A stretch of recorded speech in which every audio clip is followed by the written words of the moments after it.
جبریل براق لے کے حضور کی خدمت میں حاضر ہوتا ہے. حضور فرماتے ہیں دون البغل فوق الحمار. وہ جو براق تھا وہ خچر سے کچھ چھوٹا تھا اور گدھے سے کچھ بڑا تھا، تو میرے لیے براق تیار ہے. تو جبریل نے کہا کہ سب سے پہلے آپ کے دل کو غسل دینا ہے. تو فرماتے ہیں کہ میرے سینے سے دل کو نکالا گیا اور ایک تشتری میں رکھا گیا. اللہ اکبر. اور آب زمزم سے اس کو غسل دیا گیا. جب دل کو غسل دیا گیا تو جبریل نے حضور کے قلب اطہر کو دیکھا تو حیران ہو گئے اور بے ساختہ پکار اٹھے. علامہ بدر الدین عینی نے شرح صحیح بخاری کے اندر لکھا ہے کہ جو ہی قلب مصطفیٰ جبریل نے دیکھا تو بے ساختہ پکار اٹھے کہ قلب سدید فیہ عینان تبصران و اذنان تسمان. واہ واہ کیسا دل ہے جس میں دو آنکھیں ہیں دیکھتی ہیں، دو کان ہیں جو سنتے ہیں. ایسا دل کائنات میں پہلے کسی نے نہیں دیکھا، نہ کسی کا ہوا ہے، جس میں آنکھیں بھی ہوں، جس میں کان بھی ہوں. جو قصیدہ پڑھا جاتا ہے مصطفیٰ جان رحمت پہ لاکھوں سلام، اس پورے قصیدہ سلامیہ کے اندر حضور کے ایک ایک عضو کی تعریف کی گئی ہے. کبھی ہونٹوں کا ذکر کرتے ہیں، پتلی پتلی گلے قدس کی پتیاں، ان لبوں کی نزاکت پہ لاکھوں سلام. کبھی ہاتھوں کا ذکر کرتے ہیں، ہاتھ جس سمت اٹھ گئے غنی کر دیا، بہر موج سماحت پہ لاکھوں سلام. کبھی بازوؤں کا ذکر کیا، جن کو بارے دو عالم کی پرواہ نہیں، ایسے بازو کی طاقت پہ لاکھوں سلام. کبھی سر کا ذکر کیا، جس کے آگے سرے سروراں خم رہے، اس سرے تاج رفعت پہ لاکھوں سلام.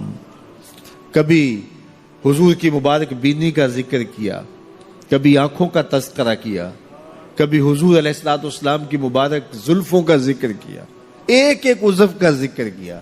چلتے چلتے جب دل پہ آئے تو اعلی حضرت کا قلم نہیں رک جاتا اور سوچتے ہیں کیا لکھوں، اور اعلی حضرت بولے دل سمجھ سے ورا، دل سمجھ سے ورا، مگر یوں کہوں غنچائے راز وحدت پہ لاکھوں سلام. دل سمجھ سے بالا ہے لیکن یوں کہہ دیتا ہوں اللہ کے رازوں کا امین ہے تو وہ قلب مصطفیٰ ہے صلی اللہ علیہ وسلم. تو حضور علیہ الصلوۃ والسلام کا مبارک قلب اطہر جب نکالا گیا تو جبریل نے کہا قلب وقیع فیہ عینان تبصران و اذنان تسمعان. واہ واہ کیسا دل ہے جس میں دو آنکھیں ہیں جو دیکھتی ہیں، دو کان ہیں جو سنتے ہیں. حضور کی آنکھیں ہماری آنکھوں جیسی نہیں ہیں، نہ ہماری آنکھیں حضور کی آنکھوں جیسی ہیں. ہماری آنکھوں کے اندر تو میل کچیل آتا ہے، حضور کی آنکھوں میں مازاق کے کجلے لگے تھے. مست آنکھیں رضا مازاق کے کجلے والی، مست آنکھیں رضا مازاق کے کجلے والی.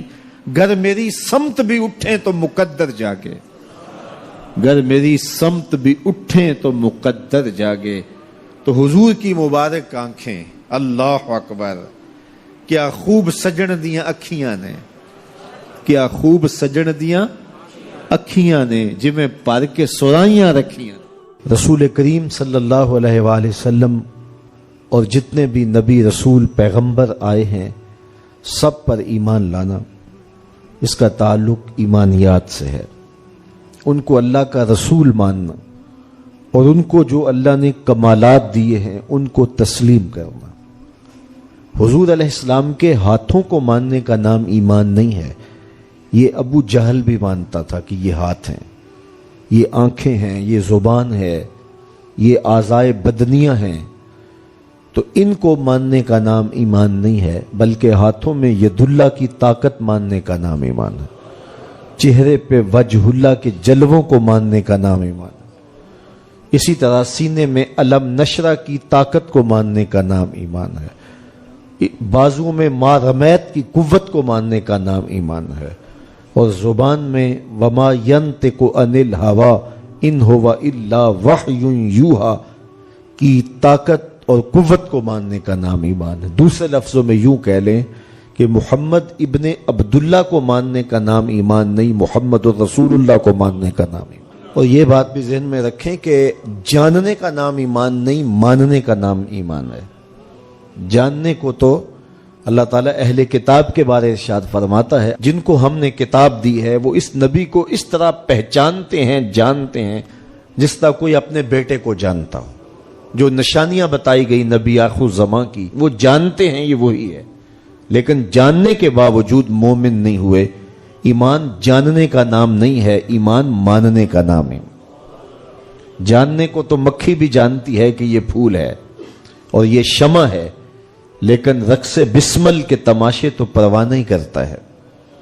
جاننے کو تو چڑیا بھی جانتی ہے کہ یہ پھول ہے، لیکن جان تو بلبل ہی وارتی ہے۔ تو جاننے کا نام ایمان نہیں ہے، ماننے کا نام ایمان ہے۔ اور مانا کیسا جائے؟ جیسے ابو بکر و عمر نے مانا ہے۔ اللہ اکبر۔ اللہ تعالیٰ نے فرمایا کہ اے محبوب اگر ایسے ایمان لائیں جس طرح تیرے یہ دوست ایمان لائے ہیں تو پھر وہ ہدایت والے ہیں۔ تو یوں مانا جائے تو پھر ایمان نصیب ہوگا۔ سادے لفظوں میں یوں کہہ لے، حضور علیہ السلام کے ساتھ ذہنی تعلق کا نام ایمان نہیں، حضور کے ساتھ قلبی تعلق کا نام ایمان ہے۔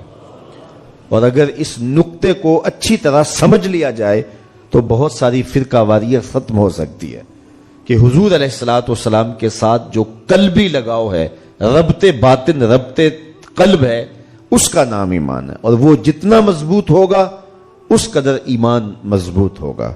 تو حضور کے ساتھ قلبی لگاؤ، جسے دولت حب رسول کہتے ہیں، اس کا نام ایمان ہے۔ وہ نصیب ہو جائے تو ایمان کا نور اور ایمان کا جمال نصیب ہو جاتا ہے۔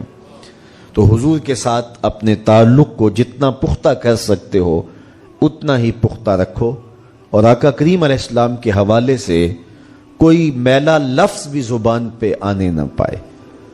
علامہ اقبال علیہ رحمہ فرمایا کرتے تھے کہ میں تو یہ بھی گوارا نہیں کرتا کہ کوئی کہے کہ تیرے پیغمبر کے کپڑے بھی میلے تھے، میں تو اس کو بھی گوارا نہیں کرتا۔ یار نو میلی اکھ نہ ویکھی متا مرسیں کافر ہو کے۔ تو یہ بڑی نازک اور بڑی حساس بارگاہ ہے، تو یہاں اپنی زبانوں کو کنٹرول کرنا چاہیے۔ آج فرقہ واریت کی آڑ میں لوگ نبی علیہ السلام کی ذات کو موضوع سخن بنا لیتے ہیں اور پھر اپنی اپنی قیاس آرائیوں کے گھوڑے دوڑاتے ہیں۔ یہ اتنی حساس بارگاہ ہے اور اتنی اونچی بارگاہ ہے، میں ساری عقل صرف کر دوں تو کیا کر پاؤں گا؟ یہاں تو جبریل کی عقل بھی بے بس ہے۔ سونار کے چھوٹے سے ترازو پہ رتی اور ماشے کا حساب تو ہو سکتا ہے، لیکن منوں اور ٹنوں کا وزن کیا جا سکتا ہے؟ ترازو ٹوٹ جائے گا، ریزلٹ کوئی نہیں آئے گا۔